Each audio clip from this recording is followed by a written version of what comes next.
Aleykum assalam və qardaş sual deyir ki, bu şeylərdə 12 imamın hədislər rəvayət edirlər. Yəni bu şey əhl-i varmı? Ümumiyyətlə biz əgər o şeylər də etiqad elədikləri 12 imama baxsaq, görək ki, onlardan Əli, Həsən, Hüseyn Peyğəmbər sallallahu əleyhi və səlləmi görüblər və onlar Peyğəmbərdən hədis rəvayət ediblər.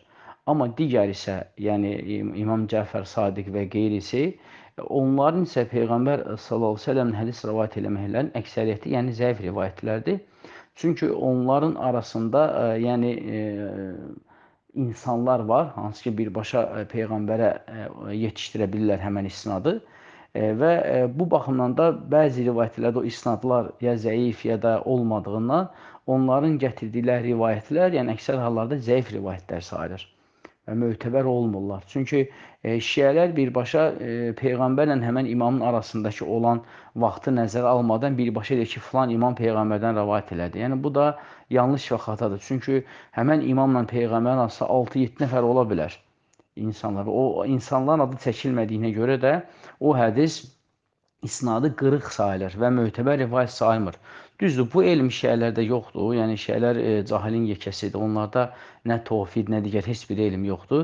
Və onlarda əsas odur ki, ya imam desin, ya da imam desin ki, peyğəmbər dedi. Yəni elm olmadığına görə bunlar başa düşmürlər ki, yəni 90-cı, 100-cü ildə yaşamış insanla, ya da 70-ci ildə yaşamış insanla Peyğəmbər sallallahu əleyhi və səlləm arasında 3-4 nəfər adam var. 5-6 nəfər adam var. Onlar bilinmədiyinə görə də o hədis necə səhih ola bilər ki, bilinmir ki, bu imama bu sözü kim deyib? İmama vəhy gəlməyib axı.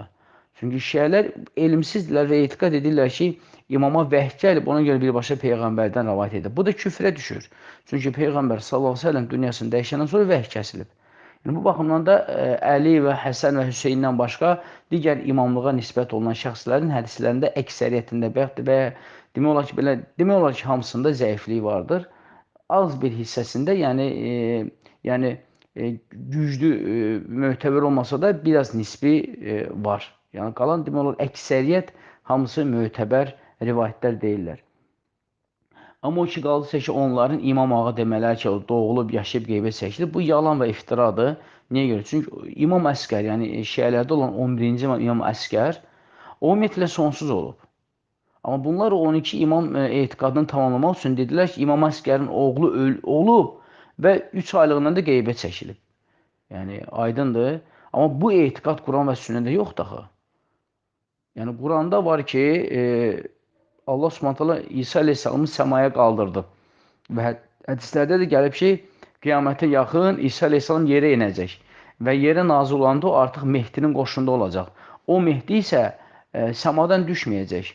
O Mehdi adı Mehdidir. Onun özü isə adı isə Muhammed ibn Abdullahdır. Mehdi ona görə deyilir ki, onun əlindən insanlar çox hidayət olacaq. Yəni Mehdi hidayətə yönəldən, əli ilə hidayət olunanlar deməkdir. Yəni Mehdi onun vəsifidir. Amma adı isə onun Muhammed ibn Abdullahdır. O da qiyamətə yaxın doğulacaq, böyüyəcək və öz dəvəti ilə, şücaətlə tanınacaq və o Mehdi adı ona veriləcək. Və İsa əleyhissalam yerə inəndə artıq Mehdinin qoşununda olacaq və onlar Məscid Dəccalla döyüşə gedəcəklər. Amma bu şiələrin deməsi ki, İmam Zaman Ağa, yəni gəldi, doğdu, qeybət çəkildi, bu batil etiqaddır və küfr etiqaddır. Yəni sahibin zamanı Allah Subhanahu və Teala'dır. Sahibin zamanı Allah Subhanahu və Teala'dır.